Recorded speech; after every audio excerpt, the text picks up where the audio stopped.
Bem, meus amigos, voltamos no programa de hoje, ouvindo agora na segunda etapa o doutor Joaquim Caracas. Ele é engenheiro, é diretor do Sinduscom e é membro da Academia Cearense de Engenharia. Essa agora é a entrevista de número 218 dessa série de entrevistas que nós estamos realizando com as principais personalidades do Ceará, profissionais, empresários e políticos. Doutor Caracas, satisfação muito grande recebê-lo aqui no nosso programa, meu irmão. Eu queria que inicialmente você fizesse aí um resumo do seu currículo profissional e pessoal. Bem, inicialmente eu agradeço ao Roberto Farias por essa oportunidade que nos está dando de vir contar aqui nossa história. Bem, eu sou engenheiro civil, formado pela Universidade Federal do Ceará, mas nasci em Guaramiranga, saí de Guaramiranga aproximadamente meus 10 anos de idade, estudei lá na escola pública, fui doutor do ABC em Guaramiranga. Fui de uma família média um pouco alta, né? Lá na época se plantava muito café em Guaramiranga. Em 64 viemos morar em Fortaleza. E por causa dos colégios, né? Lá em casa são 8 filhos, né? Então tivemos de migrar para Fortaleza. Nessa época o meu pai era amigo do governador, ele veio para Fortaleza e foi ser diretor industrial do Frifoca, do frigorífico industrial de Fortaleza. Já que no interior, nessa época, as coisas já não estavam tão bem, já não existia mais aquela produção de café em Guaramiranga como existia antigamente. Certo. Prestei exame, em 1973, prestei exame para a Escola Preparatória de Cadetes do Ar, passei, que era aeronáutica, fiz 3 anos lá na Escola de Cadetes, e ao ir para a Força Aérea Brasileira, que a minha ideia era ser piloto de caça, né, de Mirage, tive problema de vista. Então eu fui removido para a intendência. Resolvi não ir para a intendência, inclusive naquela época você, na escola militar, era como se fosse hoje um emprego público, né, você já estava garantido o resto da vida. Meu pai não contestou, saí e vim fazer engenharia civil. Nessa época lá em casa são 8 filhos, eu sou o terceiro, sou o mais velho dos homens. E nessa época já entrei na universidade em 1977, na engenharia civil, e nesse período, a briga do governador Adalto com Vigílio, o meu pai foi demitido. Então, como eu havia anteriormente dito, nós éramos de Guaramiranga, né? Naquela época 8 filhos e ficou desempregado. Ficou numa situação um pouco complicada, certo? Então eu tive a ideia de, interagindo com ele, vamos voltar para Guaramiranga e vamos vender banana. O senhor fica na produção e eu vou ficar na comercialização. Me lembro da primeira carrada de banana, isso aos meus 19 anos, trouxe uma carrada de banana na Kombi, né? Ele comprou uma Kombi, arranjou um dinheiro emprestado para dar entrada e comprou a Kombi.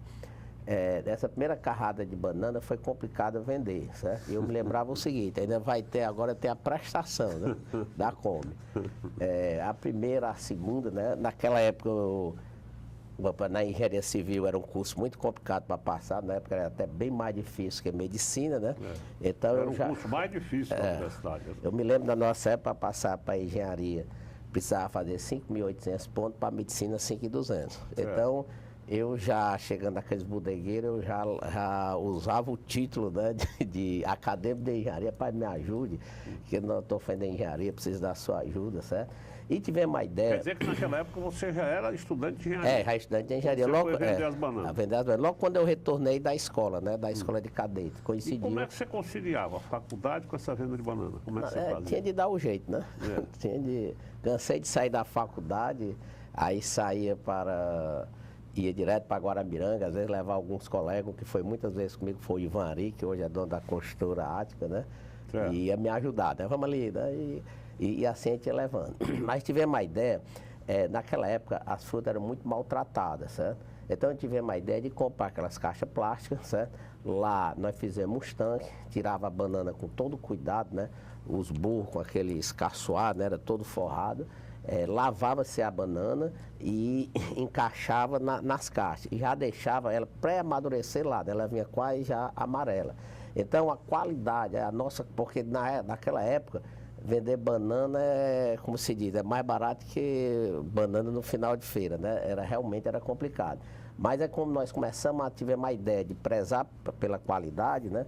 Então, o nosso produto começou a ser bastante aceito, né? Eu me lembro que chega a hora eu tinha de sair dividindo as caixas de banana. Que beleza. É, mas cansei de chegar, aí depois da compra foi um caminhão, certo? Mas cansei de chegar às 11 horas da noite, isso sempre morando na Aldeota, né? Quem morava no nosso quarto ali perto do Antônio Salles, era o diretor do DNR, certo? E viu a gente naquele sacrifício para poder escapar, né? E cansei de chegar, aí depois era o caminhão, cansei de chegar às 11 horas da noite, eu e meu irmão estudando, aí chegava o caminhão, a gente deixava de estudar, ia descarregar o caminhão, certo? E no outro dia, com a compra, ia fazendo as entregas, as coisas já estavam melhorando. E assim foi, né? Você tem ideia lá em casa, são 8 filhos e são 7 engenheiros. Eu já teria me formado porque eu tinha entrado na faculdade, mas dificilmente os outros se formaram, certo? E com isso aí ninguém precisou nem vender a casa da Aldeota e nem vender as propriedades em Guaramiranga. Mas você ficou vendendo banana até quando? Não, aí eu todo o curso? até mais ou menos o 4º ano, que lá em casa eram 8 filhos. Então, quando eu fui chegando no 4º ano, aí os de baixo iam assumindo, certo? Tá certo. Aí o de baixo assumindo, meu pai já também tinha uma visão, né, de não deixar a gente, né, se formar, né? Então, no final do 4º ano, eu já comecei, no 4º e 5º ano eu estagiei. Estagiei, terminei engenharia, fui trabalhar numa construtora, terminei em 81. Em 84, eu já coloquei meu primeiro negócio, certo? Eu sempre, em Guaramiranga, eu me lembro, na época, a gente morava lá ainda, eu pegava aquelas latas de querosene, né? Você comprava, né? E fazia apanhador de lixo para vender. Vendi muito apanhador de lixo em Guaramanga, e isso, na época, nem precisava disso, né? Mas eu sempre tive esse espírito, né? De vender, né? E aí coloquei a minha empresa, pré-moldado, certo? E quando foi em 1984 você colocou a empresa? Em 1984 eu já comecei, terminei em 81 e até 84 eu fui empregado. Mas a partir de 84 eu já fui por conta própria, certo? Já tinha a empresa, certo? E quando foi em 96, existiu o grupo Belgo Mineira, que hoje é o atual ArcelorMittal, ia lançar um cabo de aço, que esse cabo de aço é um cabo de aço, ele é plastificado, entre ele e a plastificação tem graxa. E antes de você concretar uma estrutura de concreto, qualquer que seja, um prédio, um shopping, esses cabos são inseridos dentro da estrutura. Certo. 4 dias após a sua concretagem, esses cabos são tensionados, certo? Então, a grande vantagem é que você passa a ter as lajes totalmente planas na sua parte inferior dela, certo? E você passa a ter peças mais esbeltas, certo? Se você, por exemplo, se você tiver de concreto armado uma viga com 80 centímetros de altura, eu consigo vencer esse mesmo vão com 24 centímetros, certo? Então você passa a ter grandes economias. Quer dizer que logo no começo da sua empresa você detectou logo esse... Não, eu tinha um pré-moldado e o pré-moldado eu sempre inovei. No pré-moldado eu me lembro que eu primeiro a trazer as lajes treliçadas do Nordeste fui eu, sempre no segmento pré-moldado eu sempre inovei. Né? E quando eu soube que a Belgo Mineira ia fabricar esses cabos de aço, que até então não existia no Brasil, certo? E só existia nos Estados Unidos desde o final da década de 50, e até então não existia no Brasil. Certo. Então, quando eu soube que ia ser implantado no Brasil a fabricação desse tipo de aço, certo? Eu vendi a minha parte do pré-moldado, né, para capitalizar, e fui arriscar no protendido. Me lembro que foi a São Paulo, certo? Proteção, na época só existe proteção que é feito em loco, só existiam 4 empresas, mas um sistema com Bahia, um sistema muito caro, que hoje só se usa para pontes e viadutos. Por isso que se você chegar em Fortaleza, por exemplo, de 1997 para trás, algum prédio residencial comercial protegido, no máximo tinham 6 prédios, 6 obras e toda a história do Ceará. Não estou falando dessas obras de arte, mas sim em obras residenciais e comerciais. Então eu fui para São Paulo para conversar com o grupo ArcelorMittal, que ia ser o fabricante do aço, né?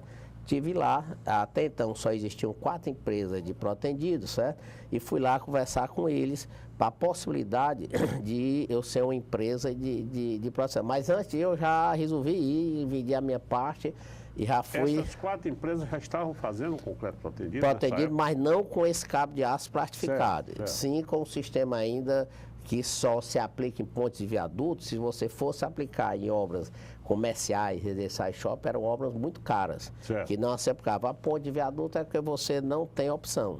São voos muito grandes, obrigatoriamente tem de ser protendido. Então, chegando em São Paulo, comigo foi um colega engenheiro, que é o Helder Martins, levei ele para trocar ideia, certo? E lá fomos conversar com ele. Passaram assim, umas 2 horas com a gente, mostrando as obras, os filmes das obras dos Estados Unidos, certo?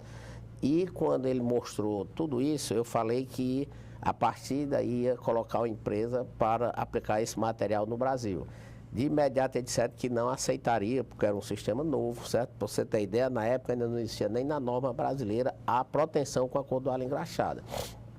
Então, disse que não aceitaria, porque se eu fosse aplicar, eu não tinha ainda uma devida experiência, né? E se tivesse um insucesso, né, numa das obras, né, podia banalizar o produto, certo? E que, então, eles tinham feito um acordo com essas 4 empresas de São Paulo, só iam fazer com as 4. E deu uma sugestão que eu deveria ir conversar com elas e tentar fazer uma parceria, já que eu estava aqui no Nordeste. certo. Então, acatei o conselho, me deu os contatos, né? E nós fomos fazer os contatos com todas elas.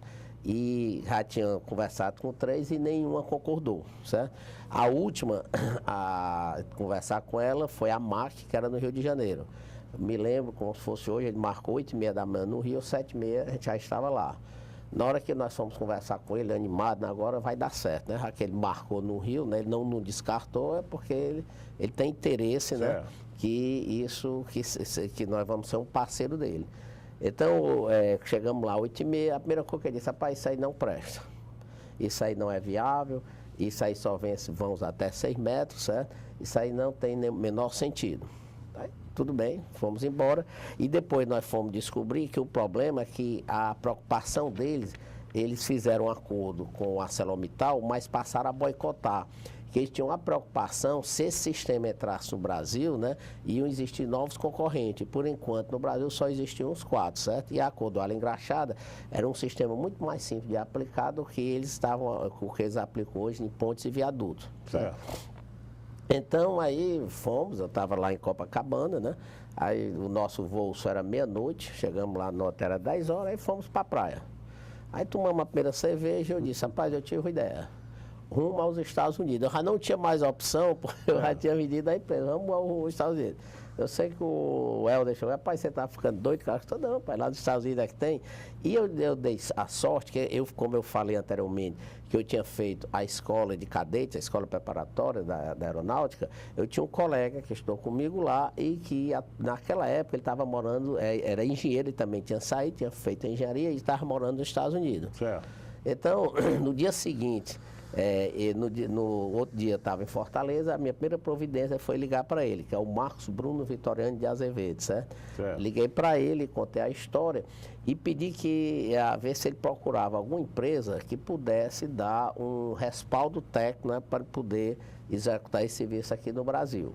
Eu sei que todo dia eu ligava para ele, até mais ou menos no 10º dia ele disse, encontrei a Adapt Corporation, sediada em São Francisco do Bijalame, e me deu o fax. Naquela época não tinha e-mail, né? Redigimos um fax e mandamos para os Estados Unidos. Não deu 20 minutos, 20 a 25 minutos veio a resposta. Da resposta ele dizia o seguinte, que tinha parceria com 55 países do mundo e o Brasil ia ser os 56. Aí o nosso já começou, né, a dar certo. Marcamos com ele, né, fomos. Na época, foi juntamente com o Helder, foi o Ricardo Brijo, certo? Para fazer essa parte, ficar mais nessa parte de consultoria, e fomos para os Estados Unidos. Lá fomos aprender a calcular, né? Porque tem todo um processo de cálculo estrutural, certo? E também aproveitei para ir ficando nas obras, trabalhando como operário, para poder chegar aqui ter a condição de fazer, né? Porque uma coisa é ver, né? Outra coisa é fazer, né? Na própria obra, na própria obra, como é que era feito. Como era fazer detalhe, né? Você vê que cada cabo desse é um cabo com diâmetro de 12,7 milímetros, com revestimento plástico e graxa, né? Esse revestimento plástico é para o concreto não aderir a ele. E a graxa para você diminuir o atrito. Você tem ideia, cada cabo desse é tensionado com 15 toneladas, né? Então tem de ser feito, né, com com todo o cuidado possível, né? E principalmente as primeiras obras. Voltando aqui, né? Que beleza, Carecas. Você acreditou na ideia, apostou, foi bater nos Estados Unidos. Nos Estados Unidos, até né? que conseguiu emplacar a sua ideia, né? Com muita, né, luta. Aí no retorno tinham 2 prédios. Um é a Torre Sansumon, ali na Sansumon, vizinho Bradesco, tem um 14 bis. E o outro é o Yacht Plaza, ali no final da beira-mar. Depois que você veio dos Estados Unidos, chegou aqui, tinha essas 2 obras. Tem essas 2 obras, certo? Estavam aí em pendência, né? Pendência. Essas 2 obras eram obras que eram vãos grandes. A Torre Sansumon, o vão lá era de 12 metros. Então se encaixava perfeito. Se fizesse a proteção, ia ter bastante economia e esbeltei mais nas estruturas. E no Yacht Plaza, lá eles tinham um problema com a altura do prédio por causa do farol. Então era limitada a altura. Como as estruturas iam ficar mais esbeltas, né? Então ele teve condições de ganhar mais um andar. Então, com o andar ali na beira-mar, ele paga a estrutura, ainda sobra dinheiro, certo? Então, fechamos essas 2 obras, mandamos... Você se lembra que ano foi isso? Foi em 1997. No início, logo depois que nós chegamos dos Estados Unidos, em janeiro de 97, certo? Aí já começamos a trabalhar essas obras. Fazem 19 anos. 19 anos. Então, foram as 2 primeiras obras do Brasil. Do Brasil. Aí coincidiu elas e coincidiu também o ancorador, que é vizinho, certo? E também com a obra da Unifor, que é uma edifício, ao lado do Yacht Club. E ao lado do Yacht Club, exatamente. É um dos prédios mais luxuosos de Fortaleza, exatamente. Né? Principalmente quando esses prédios são vãos maiores, aí que é perfeito a tecnologia. Então, fizemos os cálculos, mandamos para os Estados Unidos, né? Ver a revalidação, estava tudo ok, e fechamos as 2 obras. Mas, nesse momento, eu tinha ainda contra, certo? A gente, era que o grupo ArcelorMittal não ia vender o cabo de aço, certo? Mas também nós tivemos sorte, porque em 97 o dólar, o real era mais valorizado que o dólar, certo? Então estava tudo... Eu me lembro dessa época. Estava tudo favorável. Então, depois dessas 2 obras fechadas, eu liguei para o ArcelorMittal, o engenheiro que tinha nos atendido, e eu perguntei, pai, quando é que... Mas aqui a sua presença foi muito bom, infelizmente o nosso tempo passou. Você é um homem realmente criativo, que acredita nas suas ideias, que batalha por elas. Eu queria só que você acrescentasse mais alguma coisa aí no final da nossa entrevista. Eu gostaria de dizer para os jovens, principalmente, né, que se você acreditar numa ideia, dá certo, né? E acreditar no Brasil. Eu brinco dizendo que o Brasil está fadado a dar certo, né? Embora com toda essa confusão aí que nós estamos vivenciando, né? Então, e seja perseverante, né? E a sorte existe para quem trabalha. Perfeito. Muito obrigado. Muito obrigado a você pela presença. Fiquei muito feliz de você ter vindo aqui. Aos telespectadores, muito obrigado. Nós tivemos hoje um programa de altíssimo nível. Na primeira parte com o Dimas Macedo, que é da Academia Cearense de Letras. Agora com o doutor Caracas, Joaquim Caracas, que é da Academia Cearense de Engenharia. Muito obrigado a todos pela audiência. Esse programa que vai ao ar no domingo às 19 horas, reprisa na segunda-feira às 18 horas, reprisa na sexta-feira às 15 horas. Um grande abraço a todos e até a próxima semana. No amor, ninguém na verdade foi. Porque quando se ama verdadeiramente, quem foi sempre é e sempre será. Você foi o maior dos meus casos, de todos os abraços, o que eu nunca esqueci. Você foi dos amores que eu tive, o mais complicado e o mais simples pra mim. Você foi o melhor dos meus erros, a mais estranha história que alguém já escreveu. E é por essas e outras que a minha saudade faz lembrar de tudo outra vez. Você foi a mentira sincera, brincadeira mais séria que me aconteceu. Você foi o caso mais antigo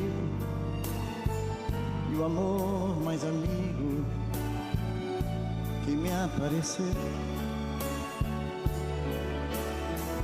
das lembranças que eu trago na vida. Você é a saudade que eu gosto de ter. Só assim sinto você bem perto de mim outra vez. Me esqueci de tentar te esquecer. Resolvi te querer por querer. Decidi te lembrar quantas vezes eu tenho vontade sem nada a perder.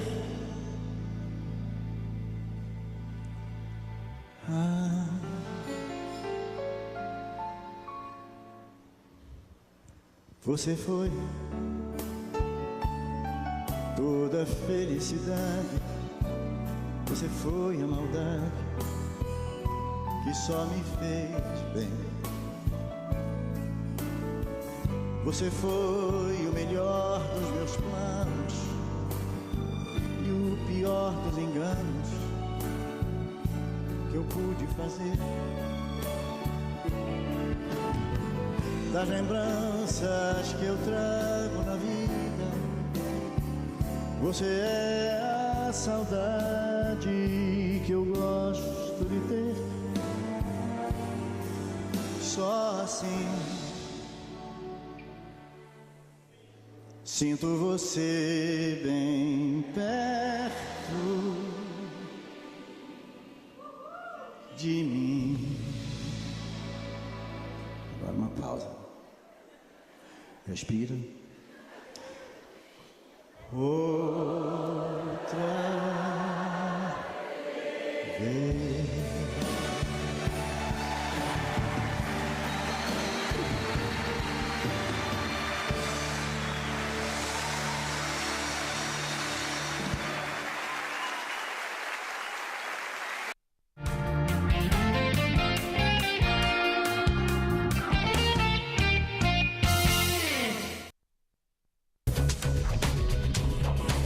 TV Fortaleza, a emissora da Casa do Povo. Pode respirar fundo. Agora os ambientes coletivos vão ficar 100% livres de fumaça. A lei antifumo proíbe os fumódromos e o fumo em locais parcialmente fechados por parede, teto ou toldo, como bares, restaurantes e lanchonetes, áreas comuns de condomínios, hotéis e pousadas, escolas e universidades. Tenha uma vida saudável sem o cigarro e os produtos derivados do tabaco. Manchas incomodam.